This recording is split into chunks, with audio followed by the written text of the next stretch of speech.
All right, going live in 3, 2, 1. Well, this is TNZ up to episode number 32 with Tina on again today. Hi, Tina. Hey, How are you? good. How are you doing?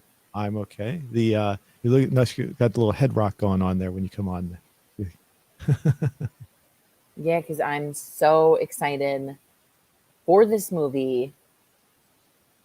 I have a Yeah, very personal connection to this movie. really? Yes, I do. Wow, that's interesting. I don't think you've had a personal connection with anything so that we've done so far. Is that am I right? No, I mean, you're right in that. No, I have not had a personal connection to the movies before. Okay. Well, do you want to talk that? Do you want to discuss that right now, or wait till we actually start the movie review itself? I don't want to get your hopes up when I say personal connection. It's not like I know anybody in the movie. It's just this is a very formative movie for me. Okay. Okay. Let me do it before we go too far. I'd like to remind everybody if you'd like to support what we're doing, we do have the affiliate link for NordVPN in the description below. If you purchase the service, it helps what we're doing, fund what we're doing here. And I can tell you through personal experience, NordVPN is very good. Hides your identity or hides your location, protects your identity. And several people have stated that you can also watch movies in different parts of the world that would normally be blocked through streaming services. So I believe last I looked, it was more than 60% off the regular price, which is a good deal. And if for those who do that, we thank you for your support. And Absolutely. before we go too far, we got a comment from Michelle Carson saying, Who Framed Roger Rabbit is one of my favorite movies. Oh man, well, I hope we do it justice. I really like this movie as well. And I didn't realize, like, in my mind, it was always like a cult movie, but I don't think that's the case. I think everyone loves this movie. Well, well, I could say I saw this movie when it was brand new in the theaters, See, yeah, and it was very well received at the time. exactly. Right. It's just, I don't know what it is. I never hear people talk about it. I never hear anything about, but I mean, it was in the 80s, so that's probably a big factor in that. But also, like, you know what I mean? Like, I was always like, oh, nobody knows about this movie. It's so incredible. Nobody knows about this movie. Yeah, it's funny you said. Everybody does.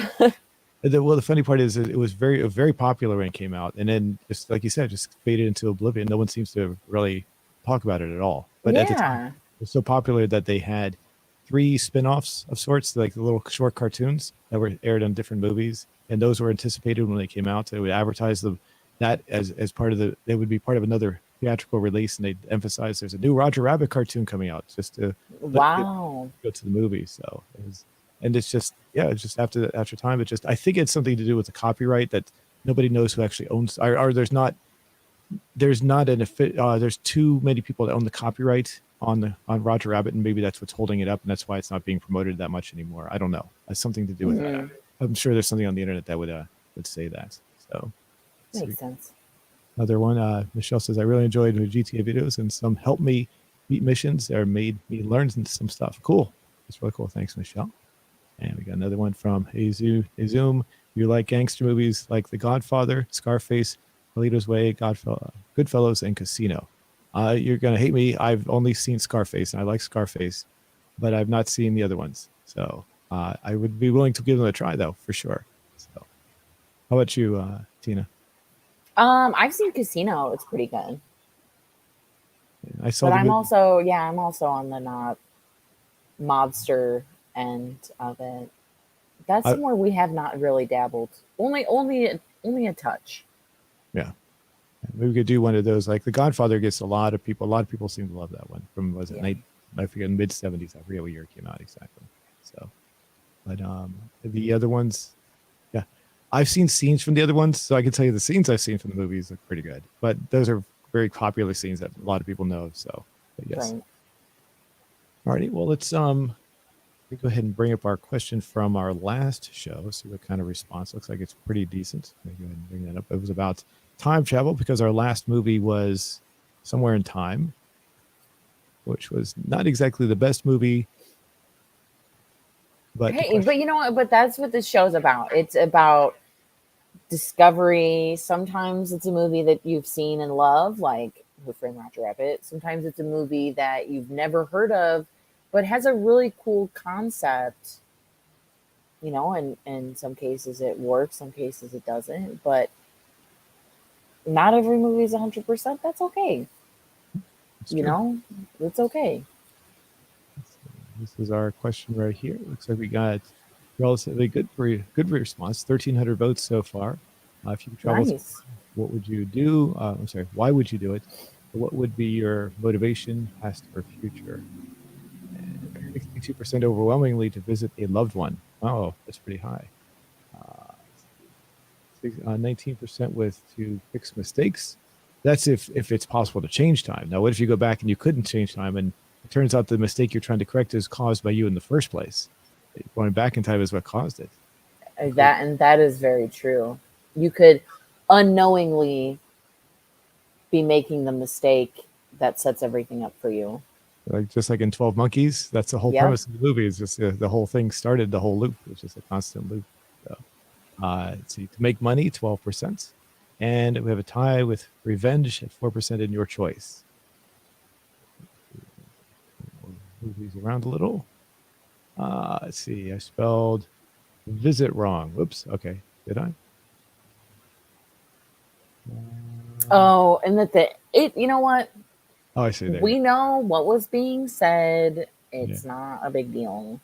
Okay. Thanks for the correction there.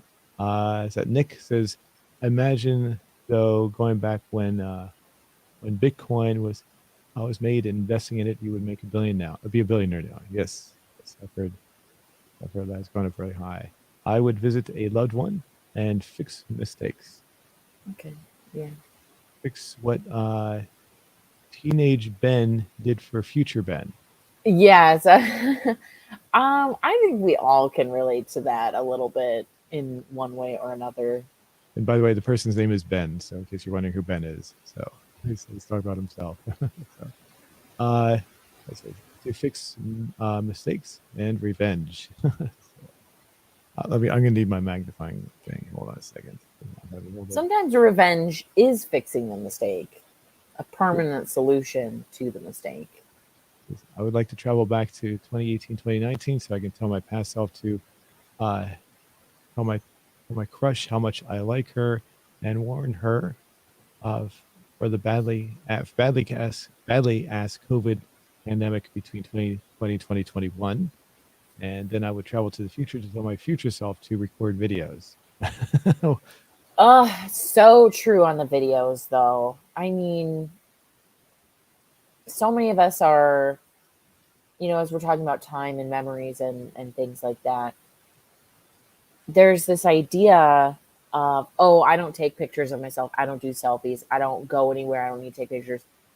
Some of the most best memories when you're looking through photos of being younger and stuff your parents took are pictures at home, pictures in the backyard, pictures of just your house the way it used to be, things in the background.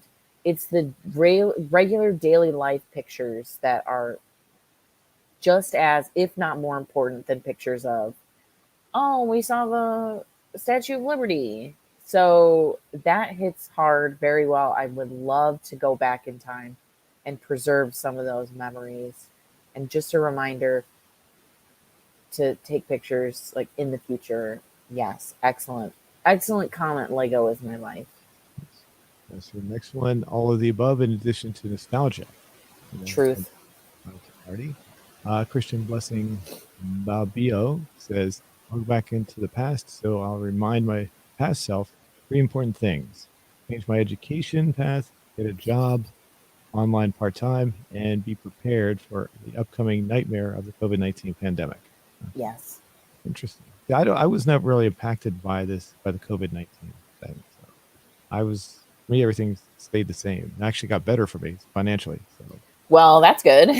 I'm happy to hear that. I'm glad. I'm sorry all the people suffered. It's just when I see that there, it's like I have the exact opposite reaction to that. I'm like, really? I'm like, so. A lot of people were able to make, I don't want, it sounds weird when I say make a profit off of it, because it's not exactly that, but they were able to turn the situation, and fuel whatever business or projects they had going on for sure. Mhm. I want to go back to the past where my school days are still active between 26 and 2006 and 2016 to fix everything in my schooling for my dreams for this present time. Yes, I loved school. I loved going to school. I would definitely do it again. Oh, really? Oh, I hated school. So I guess Yeah, you and I are different in that regard. So, except I take it when I was teaching, I liked teaching. I should say that taught for 5 years, so that I liked. that's nice. But actually being the student, yeah, I didn't really care for that. So let's see. Nico, the Gmod kid too. Gmod kid says I'd like to travel back around 2003, 2004 to experience things such as Windows XP, PDAs, Half-Life 2, Nintendo DS, and other things when they were brand spanking new. Oh, okay. I remember Hmm. using Windows XP brand new. I didn't use any of the other stuff at the time though. So I wonder. So, does this person say they didn't experience these things new? So they must be pretty young. they're probably pretty young, I assume. Wow. Yeah, you missed out. You missed out. They're fun. MSN Messenger? Oh, is that listed there? No, but it should Oh, be. okay. Um, yeah, there's a lot of like old stuff there that is like really worth experiencing. Windows XP, just bring it back. Bring it back. You'll laugh at me. One of the computers I use for my business actually still runs on Windows XP. Never updated. And don't you love it? It's getting to a point where I might have to upgrade it soon anyway. The clock keeps on resetting on its own. So, That's so funny. Kiss Best Fan says I create a channel at YouTube called Seaman Child and record GTA videos. My man. By the way, that's me. By the way, I went back in time. Right. Not sure how to pronounce the name. Ezzy Quias says I'd like to see my father. I miss him so much. Oz. Oh, The nice. wife Well, is, I'm sorry to hear. We are too. Buy some stocks in Apple and Microsoft. And that's the last bingo. one. Turn this back off. There we go. So, anything else you'd like to add to that? I think the Visit the Loved one is obviously pretty popular. So. I think there's a lot of. I heard this quote today though. With love and grief are like intertwined to the point where you can't separate that. So if you have love, you will always have grief. And I think that's a lot of it too. Either a loved one in the past, like that one commenter, which was excellent, or in the past, or like the crush, or in the past to see someone. Those are both very sweet. We have such sweet viewers. We have such sweet fans. So nice. Me, I want revenge. Forget that. Let's see. There we go. Sorry. Say that last line again. I had to mute my microphone. Sorry. I said I want revenge. No, I'm just kidding. I don't. I'm a Scorpio, I see. and I don't. As much as I talk about revenge, I don't think I could go back. I don't think there's anything I could go back in time to seek out. At least not at this point in my life. At least not yet. It's not off the table though.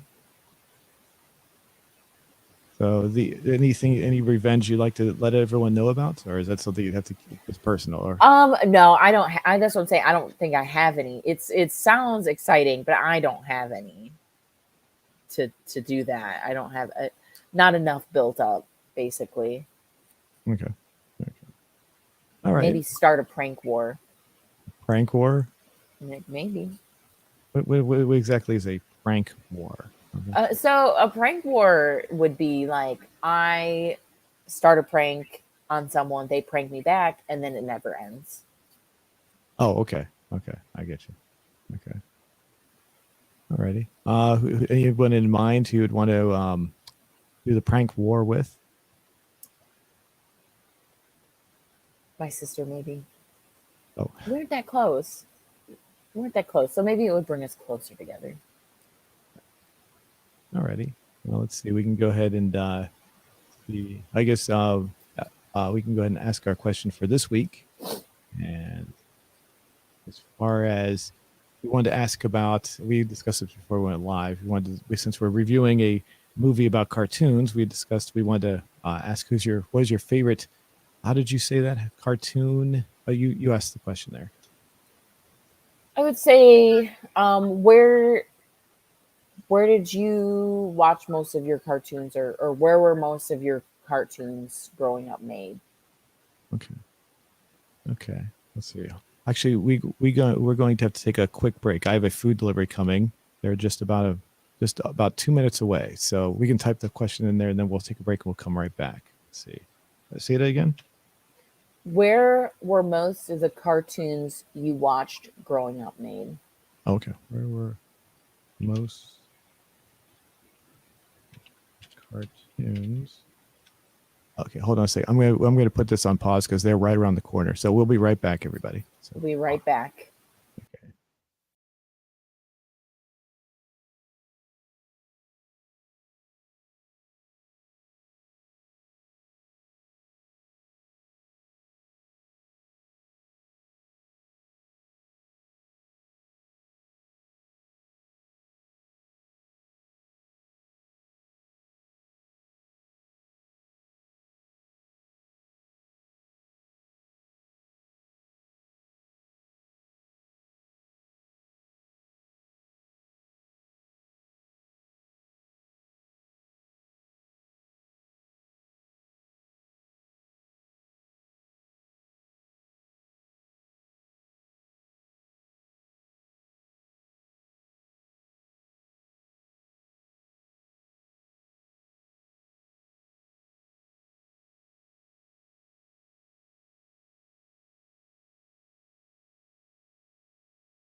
Okay, we're back.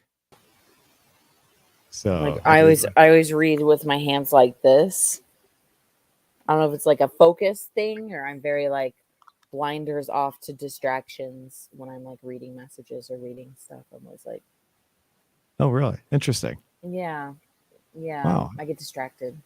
Is it because I was I'm like, thinking like the light or something. That's interesting. no, when I'm really focused, I'm like this. Oh, wow. That's interesting. I've never seen anyone do that before. That's pretty interesting. Okay. So let's see. So where were most of the cartoons? How did you phrase that again? I'm sorry, I completely forgot already. That's okay. Where were most of the cartoons you watched growing up made? Made. Or Okay. created, drawn? Who created them? How about that? Who's your favorite creator of cartoons? Maybe or That's much better. Yeah. okay. Who is your favorite creator of cartoons? Okay. Of classic cartoons. How about that? Even better. Yeah, because that's what we're focusing on. Yeah. Because there's going to be, if we say cartoons, there's going to be way too many. No, this stuff, especially with what's produced nowadays. Yeah. So this will narrow it down to a little bit. Cartoons. Okay. All right. What is your favorite creator of clips? I'm sorry. Favorite creator of favorite cartoons. Sorry. My mind was not thinking there. There we go. Who was your favorite creator of classic cartoons? So who would be the number one? I guess Disney, since they're probably the most well known, maybe. Yeah. I'd say Disney, Warner Brothers, Hanna-Barbera. That's what I know the most, actually, I think, personally. Just because they were always on commercials and things like that. I don't know. I feel like I got the most advertisements growing up for old cartoons of Hanna-Barbera. Because Disney had its own channel, so it wasn't advertising classic cartoons. Mm-hmm. It was focused on its main ones. I'll put Tex Avery in there. So Disney, Warner Brothers, Hanna-Barbera, Tex Avery, and MGM, you said? MGM. Would I wonder if that falls under Hanna-Barbera. you could put that's like slash MGM because they were part of MGM at the time. Oh, were they? Okay. Yeah, because that's the Tom and Jerry cartoons where came out. They came out from MGM, and they were the ones that created it, and they were working. They branched off after they left MGM. So. Oh, okay. I didn't know that. Okay, and we'll put your choice. Yeah.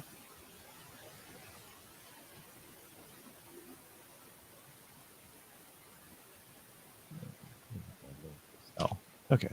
The only thing is Hanna-Barbera is Barbera.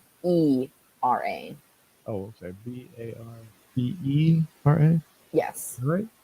You sure? Yep. I'm positive. Okay, cool. All right.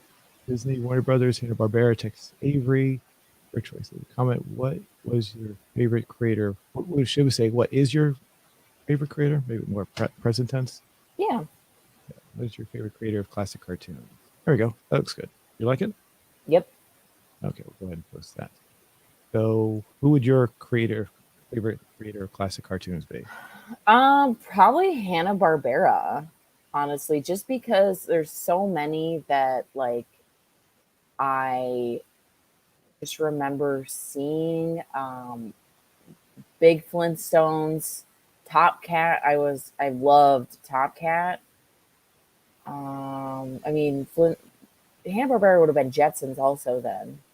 Yeah. So yeah, I love Top Cat. I still like Top Cat. Hanna-Barbera was good, except they became bad during the 70s, unfortunately. When I was a kid during the 70s, they basically ran the Saturday morning cartoons. It was just like they're dishing them out to the point where they were just really poorly produced, really badly, just bad visualizations, and it's just like they were just pushing way too much for what they were doing, way too much. They needed to slow down and just make it more creative. But during the 60s, they were fine. It's just and during the 80s they got a little bit better, and then now I think they were bought out by the Cartoon Network, or I'm not sure how that worked. Obviously they both passed on. I think so. I think you're right. Cartoon Network holds them. Yeah. And that's where they do like Scooby-Doo on Cartoon Network. Yeah, Scooby-Doo came out in 1969, and it was good. And then there were too many copies of Scooby-Doo because it was popular. They copied the same formula over and over again with several different incarnations. So that was unfortunate. I thought that was a little, we have one concept. You don't have to keep on duplicating it. That's what the problem with the 70s was, constant duplication and things like that. So did you watch Scooby-Doo? No, I was very anti Scooby-Doo. I was very I don't know. I just had an axe to grind with Scooby-Doo. I have no idea why. Because everybody liked it, and I just was like, yeah, it's not that good. And then I became spiteful about it. Well, I'm kind of in the same boat as you. I didn't hate it or despite it or anything like that, but I didn't really see why it was so popular. So I did watch it when I was a kid. So I know the shows, the older ones. Yeah, right. I mean, I definitely have seen it before. I'm like, like, oh, it's not that good, everybody. Stop making a big deal about it. I don't know. And then I watched SpongeBob, so those are my cartoons. Which one was that? Do you say SpongeBob? I was big on SpongeBob, Hey Arnold, Fairly Odd Parents, and Doug. Oh, okay. Did you ever watch Ren and Stimpy? When I was really young, Okay. I definitely know who they are and I've seen it, but not to the point where it's like quotable. You know Okay. what I mean? Like I enjoyed it. I definitely thought Ren and Stimpy was good.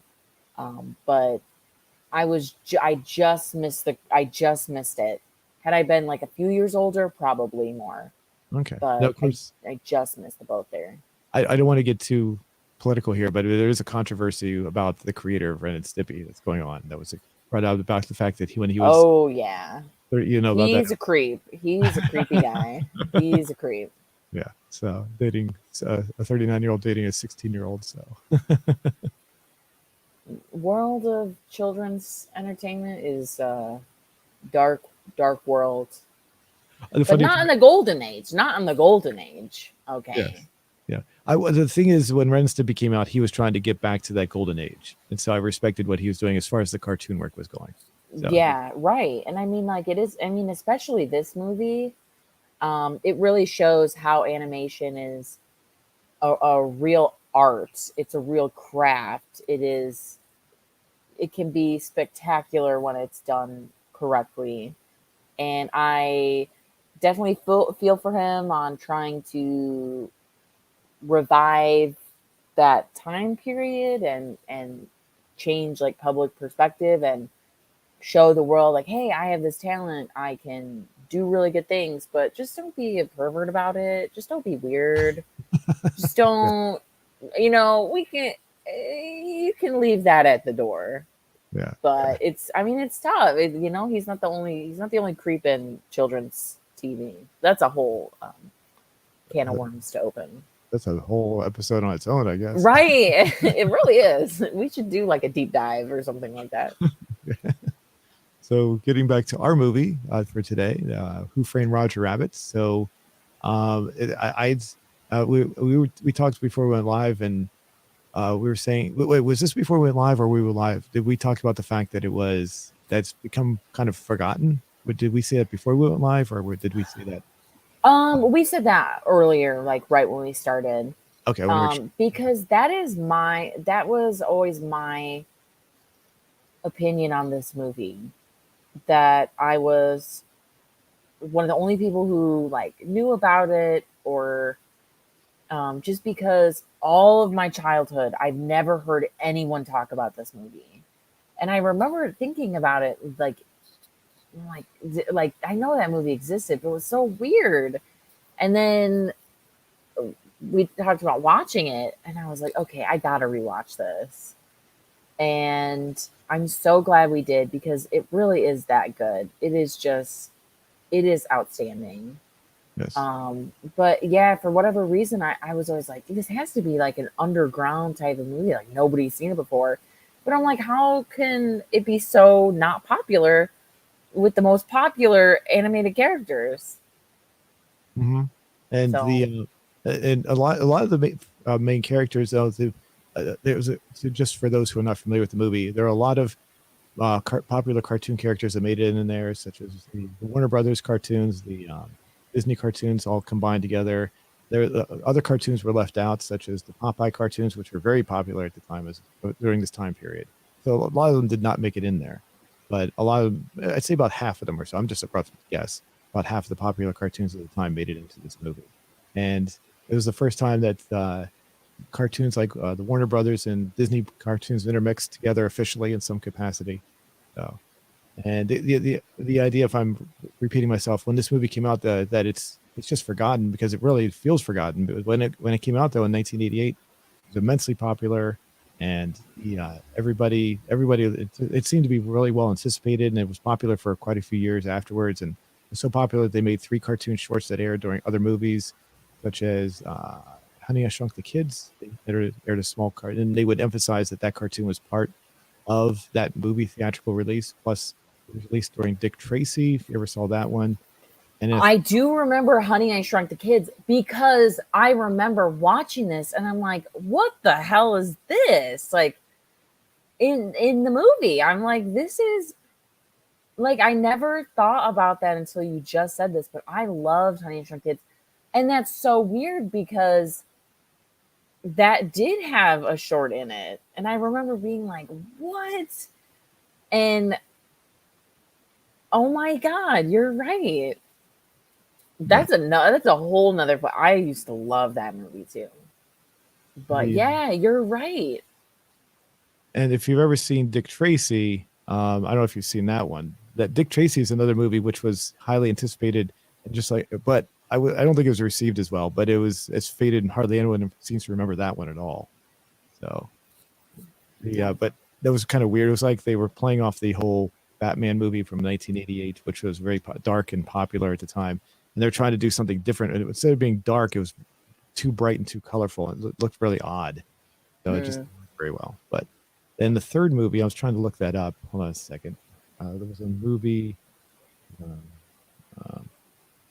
right now. The third short came out, and with the way it was hold on a second.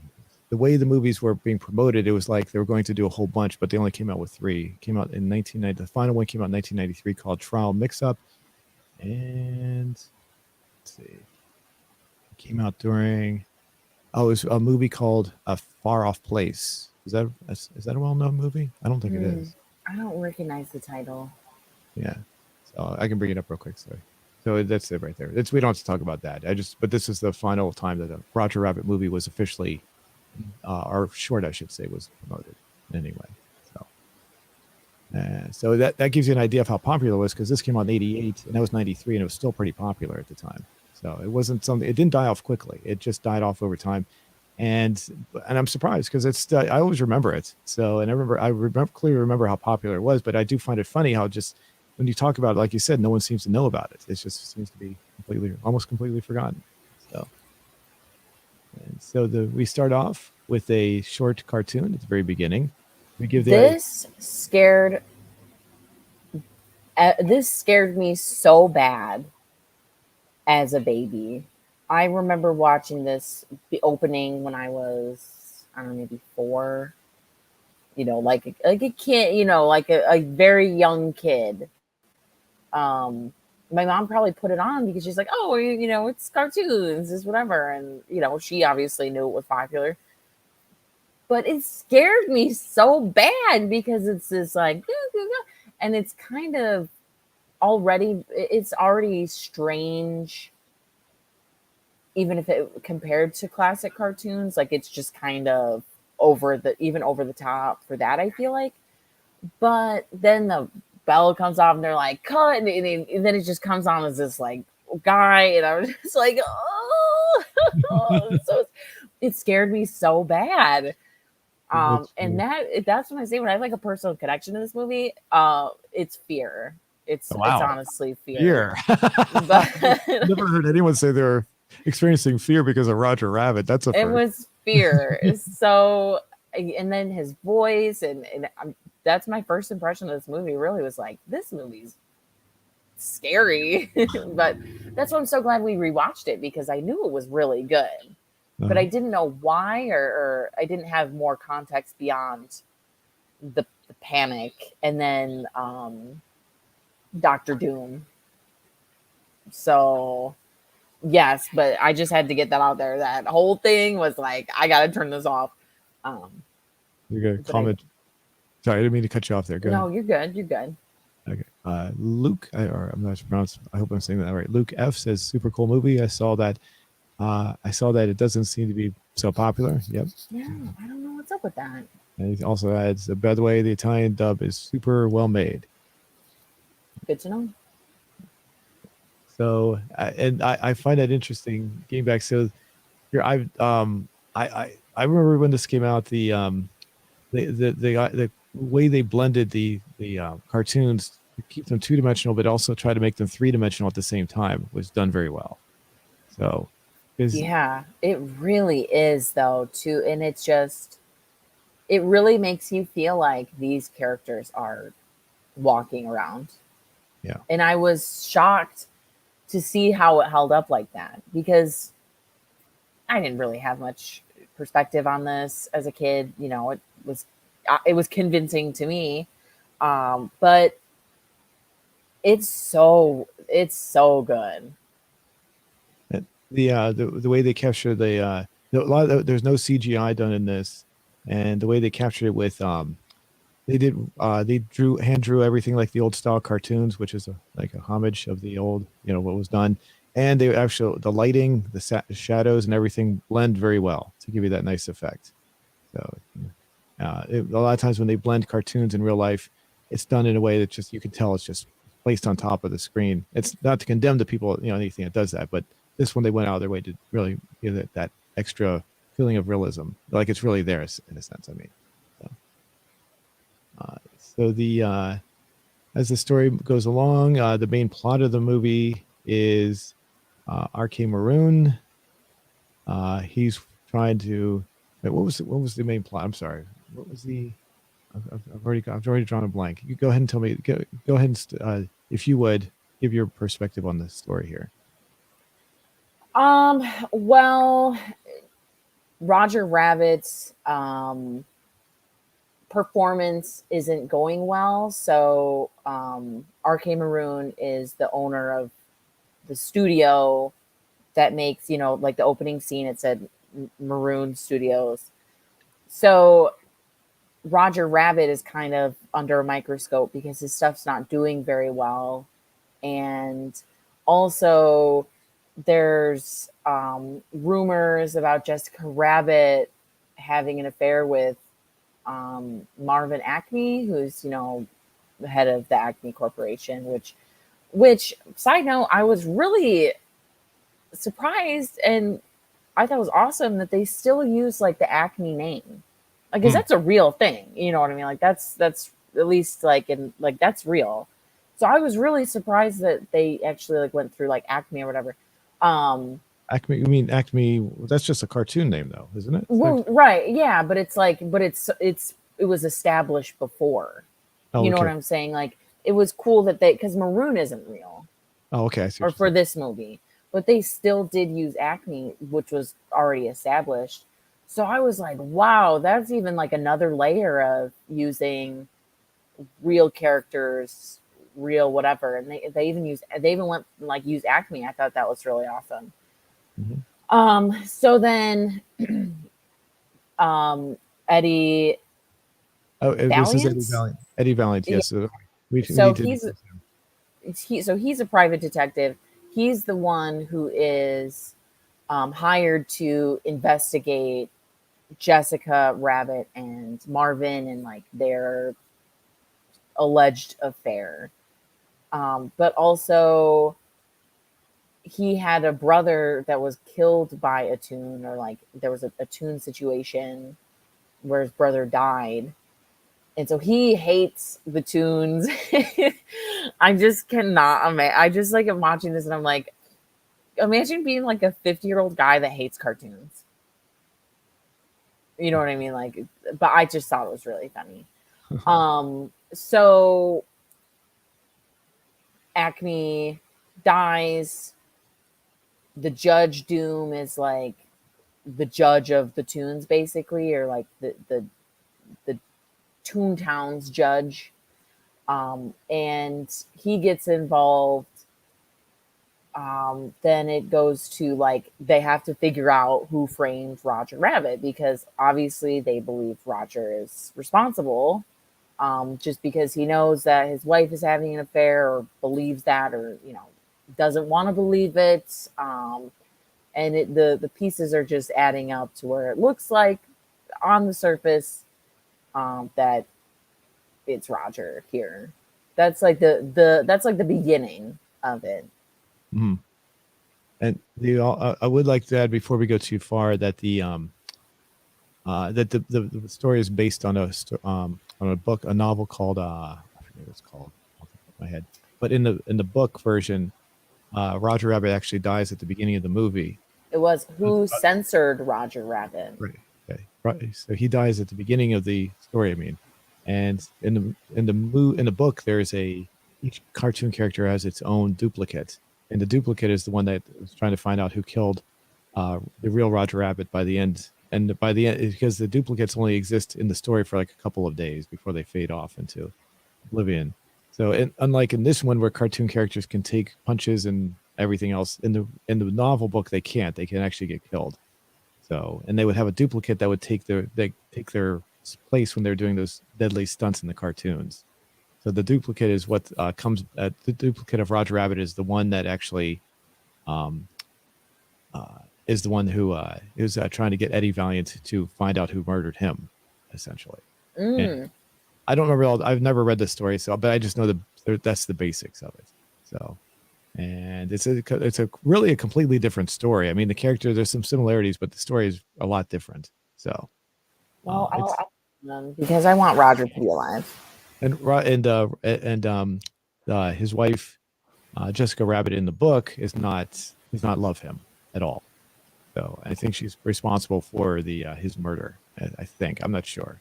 So Well, I love that. I just love their relationship too. It's so funny that she's like, I would do anything for him. I mean, she's like this like over the top, voluptuous woman, and he's like this dorky rabbit that half the time I don't even think he seems to like care, because he's just so like all over the place kind of thing. Like, I don't know, like he does, but it's just funny. It's just so funny to me. looking at before we go too far, the one thing I've noticed, I'm trying to get a look, is her hairstyle. She wears her hair covering one of her eyes, and I've seen women who do the do like cosplay of this, and they'll actually put makeup on just half their face and cover their other half with the hair. So This would be a fun cosplay to do. It would be difficult though. mhm. It would be a tough one, but it would be very fun. They'd need a Roger Rabbit. Mm-hmm. That would be hard. That would even be harder. I don't know how you do that. Pull that one off.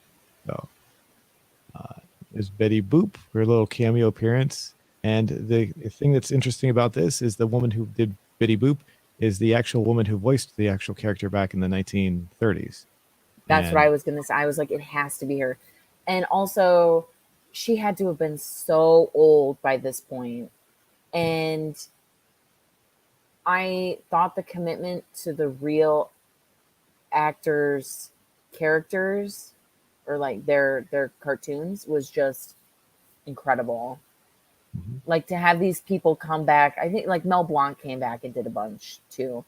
But like it's just so impressive and it really adds to it. And it would not have been as good as it was had these been, I mean, unless it was completely convincing. But like knowing that yes, she did come back. Because you can always have impersonators that do it almost perfect. But like it's just so cool. It's so cool to me. Right. It's similar to how in one of the more recent Star Wars movies, they brought Darth Vader back and they had James Earl Jones come to voice it. The funny part is his voice has gotten older, so he sounds like he's older, but it doesn't matter because it's really cool to hear the actual voice coming back to do it. Yeah. So even though it didn't sound right because he's gotten so older, it was still fun to hear him do it again. So one of the things I want to add before we go too far is how Charles Fleischer, who's doing the voice of Roger Rabbit, he actually, I don't know if you knew this, but while they were making the movie, they actually had him wearing a Roger Rabbit costume. Let's see if I can bring up some pictures of what it looks like. It's pretty funny. So he's actually on set interacting with I'm sorry, what's his name again? The actor. The Eddie Valiant. What's the actor's name who played Eddie Valiant? Oh, what is his name? Bob Hoskins. Bob Hoskins. Yeah, so Bob Hoskins and Charles Fleischer were both they were on stage at the same time interacting. So it wasn't like they added the voices later. So right. And I'm bringing up some images right now so you can see what it looked like. It's pretty funny looking. Okay. Here we go. Get an idea what it looks like. There he is right there. See that? wearing That's hysterical. That is so funny. the so and this the only up until then the only time I knew him the only time I knew him was from the TV show Welcome Back, Kotter, because he played one of the show. They had these characters called the Sweat Hogs. He was one of the Sweat Hogs on the show. So other than that, I didn't know anything else about him at the time. So, anyway. Well, he has the perfect voice for this. He really, really does. And so the basic story is he's trying to find out, Maroon is trying to find out why Roger is not performing well. So he hires Eddie Valiant to take pictures. And it turns out Jessica Rabbit is playing patty cake with the who's she playing patty cake with? I forgot all of a sudden. That's with Marvin. Yeah, there he is right there. No, yeah, it was Acme. Right. Yes. So she's playing patty cake. So yeah. Which I was like, this has to be a kids movie because they would not be playing patty cake, is all I'm gonna say. Unless patty cake is a term they would use for something else. Right. But I just laughed when I was like, oh, it's patty cake. And the interesting thing is how they do the movie. They keep the images like you would do, like, but that's how they do old animation. They draw an image and then go scan through them real quickly. And so they're kind of like doing like how they did the old animation when they scan through these images, get to that animated effect, which is kind of cool. So, Roger's heartbroken because she's with someone else. And turns out that that's not the case. That not really the case. You're not getting all the information as of yet. So, and then Acme turns up dead the following day. So now Roger Rabbit is accused as the prime suspect for the murder of Acme. And this is where we get to meet Doom, played by Christopher Lloyd, Judge Doom. And the whole idea is they introduce the concept of dip. And dip is the only thing that can destroy a cartoon. Yeah, which is so scary. Again, with the fear factor of this movie, you see this little squeals of this tiny shoe like just get boiled alive. It was like, this is happening. Like, oh my god, it's like a cartoon murder. And it's so funny. It's like the innocent shoe. Just you're like, so why did that one character have to be sacrificed for the cause of the movie? I guess. Right. So, and then we meet Baby Herman. Turns out Baby Herman is actually 50 years old, not a baby after all. And definitely not a baby. Yeah. And he's this is there was a key moment of the key plot, I guess you could say, of the movie earlier on, where Acme sprays with him invisible ink while he's at the club, and that plays a part for the end of the movie. Yeah. I'm not going to show it to you, but basically he sprays Acme sprays Valiant sprays him with the invisible ink, and then at the end of the movie, it's learned that the love letter that Roger Rabbit wrote to Jessica Rabbit, he wrote it on a letter that was used where invisible ink was used to write the will, and that's why they could never find the will, because the ink was hidden within the invisible ink. So it was disappearing and reappearing ink. That was the joke. That was the gag. It was a new kind of ink, not just disappearing but also reappearing. So I love that. And there's the letter he wrote right there, and you can't see the will, but that's the will itself. As the story progresses, we go through different. This is the whole scene here. Oops, I kind of jumped past it. Where he's hidden in the back area, and we get to go through a lot of comic. We go through standard cartoon different escapades of whatever you want to refer to them as. And it turns out that they were handcuffed together and they could have gotten out at any time, but Roger says they can only do it when it was funny. So that's the only reason they could get.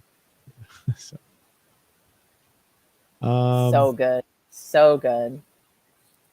He has really narrow wrists. Mhm. The as the story progresses, we learn that the reason that Judge Doom, who I'm giving away the ending, basically he's the one that is going through this. He wants to wipe out Toontown because he wants to build the freeway system, and and Toontown is just where it was in the way of the freeway system. So he wants to buy it out so he can profit off of that. That's why so he wants to wipe out Toontown. And the interesting thing I found later on, I think this is true, that the freeway system in Los Angeles at the time had already existed for about 10 years. So technically they were a little behind on their dating of the movie. It's not a big deal though. So one of those funny little trivia things. As the movie goes along, the movie, I don't know, would you like to add anything to this? I'm trying to think where we could go with this. I mean, really, it's pretty straightforward storytelling. I don't think there's much to add as far as like events. We forgot about the taxi. Oh yes, of course. Yes, there he is. The Benny. Yeah. Yes. Benny, there he is. Benny the Okay, cat. yeah, we were just about to hit that in the scroll, but yeah, Benny's a huge character. And it's just goofy. I feel like that's like the perfect addition to a universe as wacky as this one. Just this hilarious taxi that looks like it's gonna eat you alive, which is something that scared me. That's scary. That's funny. How It's old were just you I'm 4, 5, 6. I mean, it was just like it was so well done that I'm like, this is so freaky. Or like, why would someone? I'm thinking like, why would someone make this? Like, this scares me. Like, not even paying attention to like the plot, the storyline. I'm like, these characters are just concerning. Uh-huh. the so the story goes along. We learn a little bit. Well, it's learned. Oh, and also Maroon also gets murdered too. Eventually, I forgot to add that. So, and the prime suspect throughout the entire movie. Well, one of the prime suspects is Jessica Rabbit. So he, as the story progresses, Eddie Valiant goes into Toontown. We can finally get a chance to see it. The tunnel that's used right here is also used in the second Back to the Future movie, if you've ever seen that. Yes. And also the people that produced this also produced Back to the Future. In fact, this was made during a big, I forget how it tied in. There was a tie-in in the sense that I think they made this while they were on their break between the Back to the Future movies. So like the first Back to the Future came out, then they made this, then they went back to making Back to the Future. So. Gotcha. And so they go into Toontown. We get a first glimpse of, of course, we got Droopy the Dog, which is another famous cartoon from that time period. I can't get him in there. Very famous. This other character is also pretty famous. The one that looks like Jessica Rabbit. I can't remember her name, but she looks real sexy. But then it turns out she has like a really, I don't know. What would you call her face? I'm trying to get I forget her character. She has a character name in real life. I can't remember what it is. So anyway. I don't know. I wish I knew her like character's name specifically. Yeah. Oh, so I can't get to pause there. But anyway, that's another like cameo appearance. That's what I'm leading up to. So we come over here. There's no floor, and he falls. We get more cameo appearances by Tweety, Disney. I'm sorry, Mickey Mouse and Bugs Bunny come into play. And there she is. There's the character right there. So yeah, that's her right there. So that's the other camera. I don't know how I would describe that.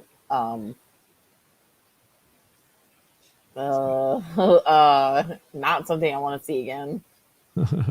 And this scene right here where he thinks Jessica is going to shoot him, and this is where the reveal comes in. No, she's not the bad guy. That someone else is the bad guy.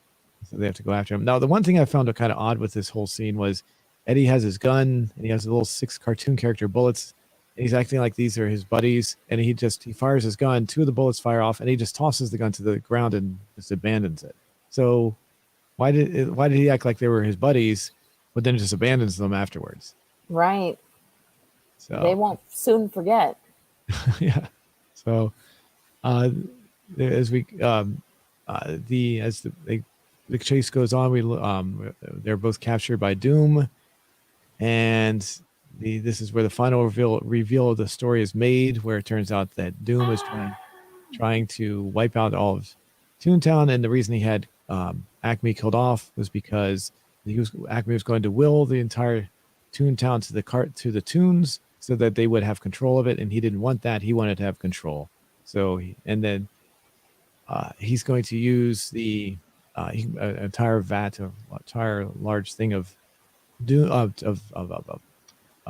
dip to wipe out all of Toontown, and in order to defeat Judge Doom, the Weasels, who are his little henchmen, come in, and in order to defeat them, that's when Eddie Valiant goes into a little song and dance routine to make them laugh, and they all die laughing.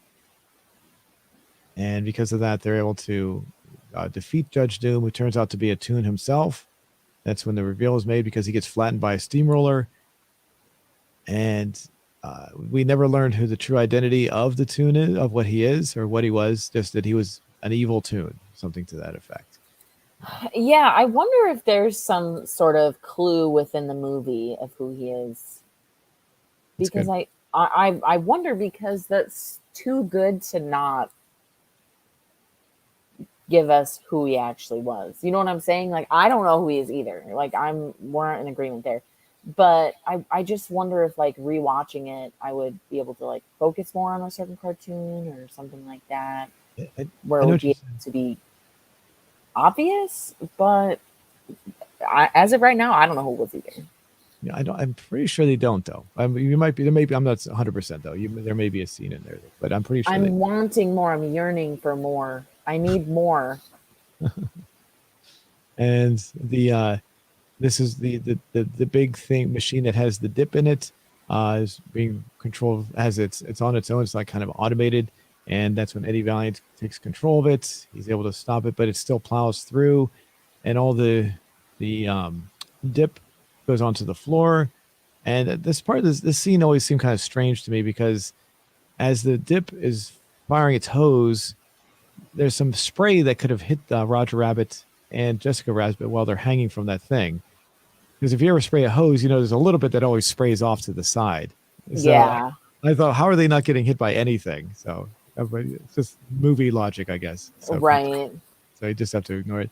The big machine full of dip goes in, gets hit by a train, and all the Toons come out, and they come out. They discover they realize he was an evil Toon. I'm trying to stop there, it just doesn't stop right. So, and they don't know who he is, and that's when the final reveal comes into play. We realize that the love letter that Roger Rabbit wrote to Jessica was in fact the will, and the disappearing and reappears, and that's when we find out that Toons are now the legal possession of Toontown.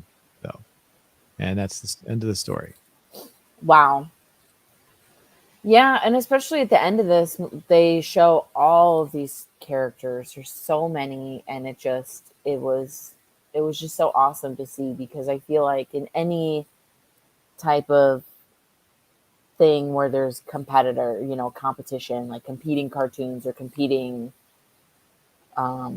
franchises, it's like, oh, we want a crossover. Like, like when I watch they're like, what if Gordon Ramsay and John Taffer did like a Hell's Kitchen, or no, Kitchen Nightmares, like bar rescue crossover? Like, wouldn't that be like, people love crossovers. This is like one of the most ultimate crossovers that could never ever happen again.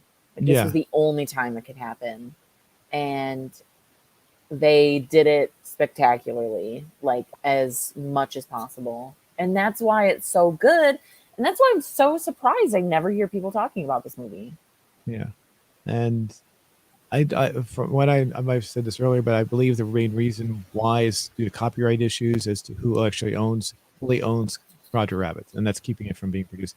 There have been talks of a sequel, and they were talking about making it CGI. And it's like, yeah, no, exactly. that destroys the whole concept, because Roger Rabbit was hand drawn. If you make it CGI, it defeats the whole idea because you're taking away from the classic concept of how cartoons were made originally. So, how would you feel if they made a sequel and they kept true to the original though?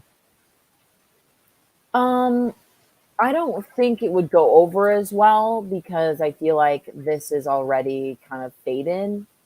Oh, it's true. So I think it would be awesome, but it would all depend on how many original characters versus how many old characters. And I don't know if they did like a modern one, with shows that I used to watch, like Hey Arnold, Doug, Rugrats, and then Cartoon Network or Disney animated stuff. I don't even know because I feel like this mentality of like the Marvel universe runs everything. So would people even have enough like mental energy for another universe type of movie? I don't think so. Right. You know what I mean? That's just what I think of like the whole like universe concept. It's funny that we picked this movie because I'm trying to look for it right now. Um, I just heard this. They're making a new movie. Oh, it's called Chipmunks Rescue Rangers. They are making a new movie of like Alvin and the Chipmunks, but it's live action. See, one of the chipmunks will be CGI and the other one will be hand drawn original. So it's like a fusion movie, and I don't know what the plot is about, but I know that is something that's either done or is being made because I saw like a clip of it somewhere, and so I guess that'll be the test of what's going on, but I'm not totally sure. Right. I would think it would be very hard to make a sequel of any kind because like most of the people in this have already like, especially what I mean by that is the people the voices of the old cartoons are all passed on, so you wouldn't have that That nostalgia. too. You wouldn't have like Betty Boop. That was, I think, the woman that did Betty Boop. I think that was the last. This was the last film she ever did. So and Mel Blanc is obviously passed on. Bob Hoskins is passed on. So it's kind of hard to have us. I mean, Charles Fleischer's still there, so we could do that. So he'd be there to be able to do the voice, which would be kind of cool. Right. So, but yeah, the whole idea that hardly anyone seems to remember it. So it might also make it very hard for marketing purposes as well. So, but there was talks about it within the past, I don't know, decade or so. I don't know how recent. So, but yeah, making it CGI is just like that's kind of an insult to the whole idea of how cartoons were made. Oh You don't no, want. yeah, yeah. Could you imagine having a CGI Betty Boop? Yeah, yeah, no, yeah. But it would be interesting to have, like you said, like some of the more modern cartoons thrown in, and then you could have some of the CGI ones that are done nowadays. It would make more sense, like a combination of the CGI versus the old ones combined Yeah. together on the screen. That would be kind of interesting. But that's the And extent of it. I mean, and something they've done with like current car or not, I don't want to say current now, but cartoons of my childhood, there were a lot of reboot of the teen years, like Doug as a teenager, the Rugrats as teenagers, so it's like they have even experimented and I don't know, I couldn't tell you how successful those were from like a budget revenue standpoint. But they did, they have tried to like do soft reboots, I guess, and create like continue universes, but to make them CGI or how, at what stage of the cartoon's life they would put into these movies is I don't know what they would do with that. But they've definitely toyed with like the cartoon universes, and um yeah, I'm just not sure. I don't know I don't know if people my age would want that totally. I probably wouldn't watch something like that. Mhm. There's there are other just to also talk about some of the other movies that came out during the same period. There was Cool World. Have you ever seen that? It was Mm-mm. another animated movie. The animation was very much obvious. It wasn't as three dimensional looking as this, but It's an interesting movie. I haven't seen it for a while, so I can't. I think Tank Girl, is that also animation combined? I can't remember. Tank Girl. Why does it sound familiar? I can't remember. It's been a while since I've seen that one. I can't remember if that was an animated movie or not. So, but for some reason I want to say it was. I might be wrong on that one. But those, but but yeah, nothing before or since has made did they do such a good job of blending and integrating the style and all that. Yeah. Alrighty, Well, so how would you give? I obviously you like the movie. I assume you would give this a high recommendation to everybody. I would give it a just based on the magnitude of the movie, the quality of the animation, it's truly one of a kind, and it did it so well. I would give this a 9.5. Oh, I think it's your highest rating yet. It might be. Interesting. And would you say that's based on nostalgia from when you were a kid? No, I don't have much nostalgia for this movie. I've compartmentalized my fears of the movie, and now it's positive. So it's not scary anymore after 20 some years. That's funny. But I think it just is like, I really truly believe it would be like a gold standard in live animation, like in animation, but also it's just fantastic. It's just so special, so awesome. And like Christopher Lloyd's acting was really good with the eyes. He never blinked. It was so creative. They incorporated so many different elements of like true classic cartoons, like the hand through the hole type of thing. Like there was just so much that was true to the old style, but brought to the modern. And that is just, you couldn't ask for anything more. Right. You can't ask for anything more. I'll give it like an 8 out of 10. Wow. And you saw it in theaters. Yeah. Wow. Okay. So I think that's high. That's pretty good. I think it's good. I think it's really good. I give it based on the fact that it's not one of my favorite movies. So it's a Okay. really good movie, but it's not one of my favorite movies. That's why. So my favorite movies will get higher numbers. That's why. So Yeah. All right. That's good though. yep. Alrighty. So we can go back. Let's take a look at our question from earlier. Looks like we got a pretty decent response so far. Let me refresh here. Exactly. Is that say 100 votes exactly? Wow. Yep. Oh, 103 votes. Oh, 103. It did look like a zero from Yeah. back here too. So, let me see how many comments. None.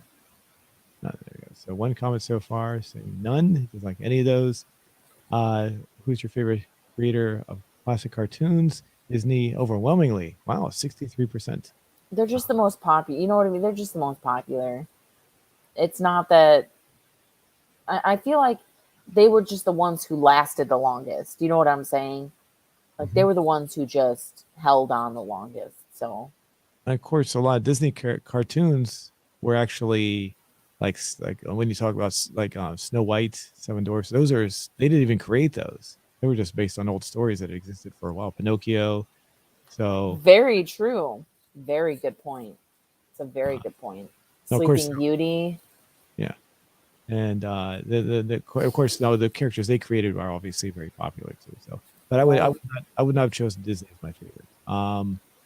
Maybe Hanna-Barbera during certain time periods, definitely not the 70s, and they were awful during the 70s. Yeah. So, but definitely, like let's say during the 60s, one of my favorite shows that they did was the Flintstones when I was a kid. I used to watch that all the time. So the adult version of the Flintstones, not the ones that came out later that were geared specifically for kids. Yeah. So, of course, getting off topic a little bit, but then there's also the Flintstones commercials where you can see Fred and Barney smoking cigarettes, which they wouldn't allow nowadays. I don't know if you've ever seen those. Oh my God. No. You can go on YouTube. They're on YouTube. I'm going to check those out. That is so funny. Let's see what else is there. I'd say Tex Avery would definitely be up to the top choice. I don't know if I could pick a top one for me at that point. Just So the Warner Brothers, those I like those a lot. So I like the old original Daffy Duck. When Daffy Duck first came out, he was very much like smart alecky and very funny. But then later on, he just became angry. I didn't like the later version of Daffy Duck. I like the earlier version. So Yep.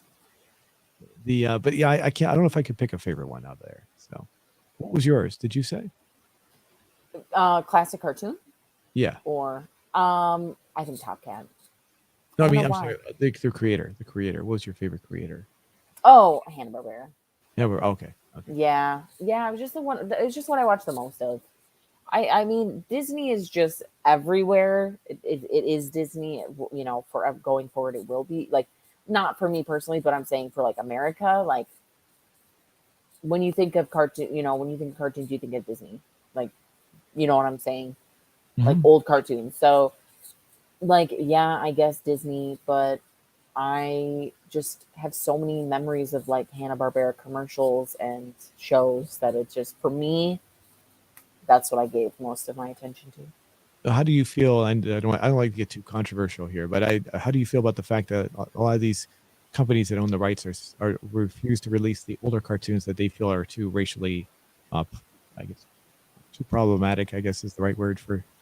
So, I mean, I don't see a problem with that because it's like, for what reason would people need to see that? You know what I mean? Especially this older stuff. Is there really that much significance in releasing these controversial games? Like, who's going to benefit from that?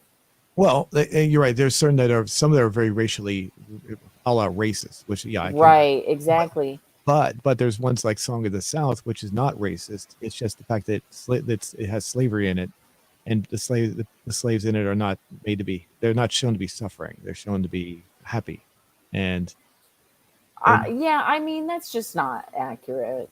Like, you know, it's just it's doing. I feel like that is doing a disservice to people who are still trying to recover from racism, or like racist past of their personal family lineage. I don't think it benefits the Black community whatsoever to actually, portray. You I'm know, sorry, I got to interrupt you. I've got to. It does. You're about the Black community. You're actually. It's going to sound weird, but it does actually benefit the Black community to keep that movie alive because the story of Song of the South is actually based on an ancient Black African story that was brought to the United States. okay, yeah, I don't know. I don't know what that is. I don't know what it's about. I Okay, just thought it was like a Confederate, like a Confederacy sympathizer movie. it was a movie. Basically, the problem is it just makes slavery out to be like it wasn't a bad thing. That's that's the problem with the movie.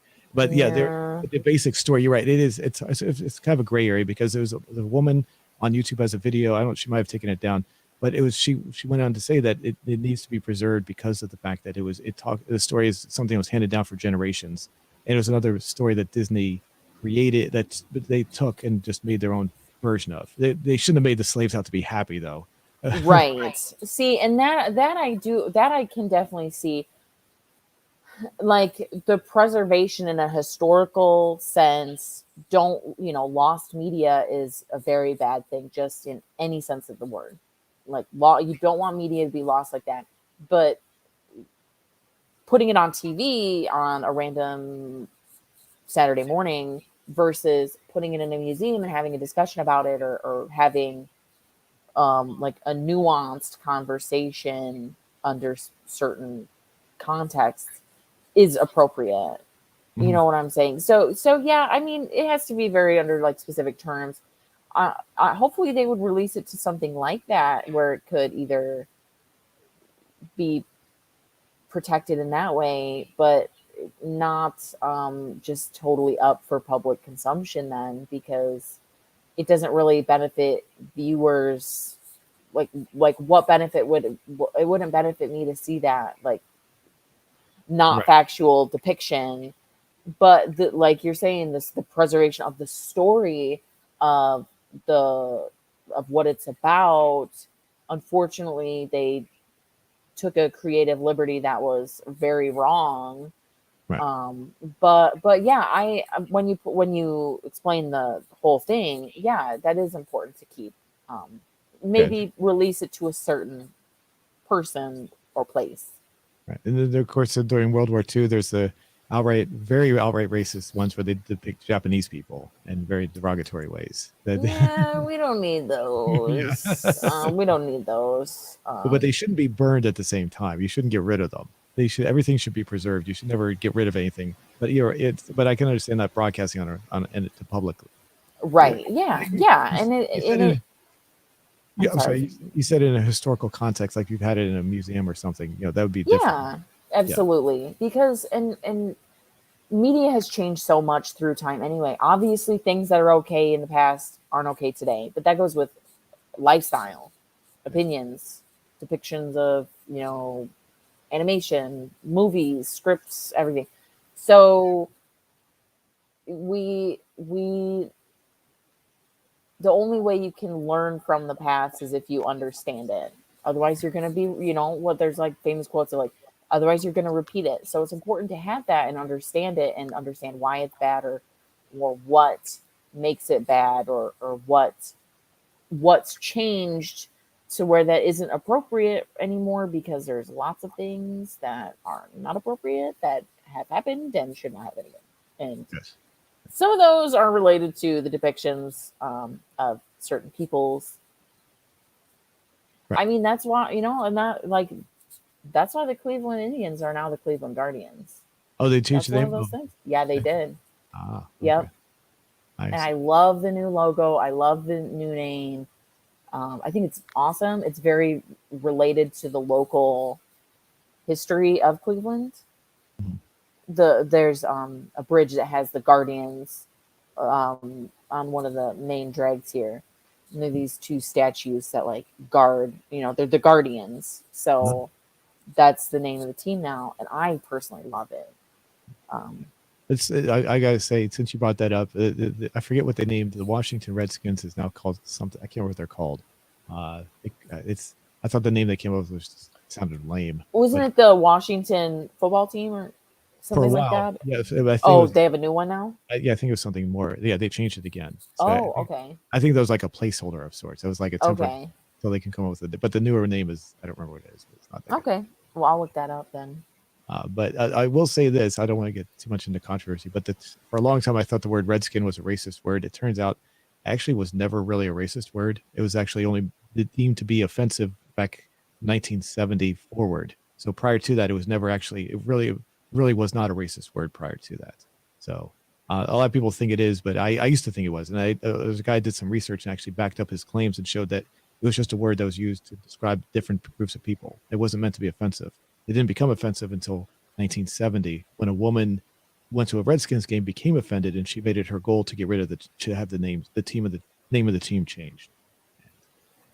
Well, I mean, and I think, and don't get me wrong, I think it should be changed because I don't think you should name a team after a group of people. That's just that itself. You're reducing the group of people to a level of a mascot, and that's just not right. Right. Yeah, and that's where it comes. That's probably where. Yeah. Yeah. So I will say, like teams like the Chiefs, I don't think that's offensive. That's just like the Senators. It's just a title of people. So I don't. But I can understand if they're going to change it. I'm not going to argue with that either. But I don't think the word like those kind of teams. But Indians, Redskins, things like that. Yeah, that's not good stuff. That's what I'm. There's gray areas when it comes to all that stuff. So for sure, yeah, we're on the same page there. Yeah.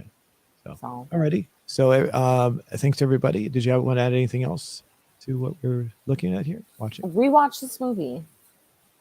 Give it another watch, and always let us know what is on your mind. Thank you, CDI94, for bringing up some other movies. And we got one comment before we go. It says we got sorry, we'll bring it. I don't know how to pronounce the name. Sorry. It says hello, and then finally Noobs Hunter says I like your videos. I like GTA 4. Cool. Thank you. That's okay. And awesome. The and also watch the movies and don't forget to watch the animated shorts that came out after as well. So. Last thing. NordVPN in the subscription or in the box below. Yes. NordVPN. And I will give me 1 second here before we actually say goodbye.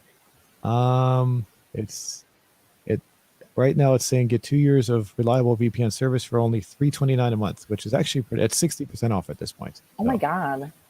So, and yeah, it's a pretty good deal, and it's lasting. It says the deal is good for, well, you always have some sort of a deal, but this current deal is good for about another 9 days, 9.5 days. Okay.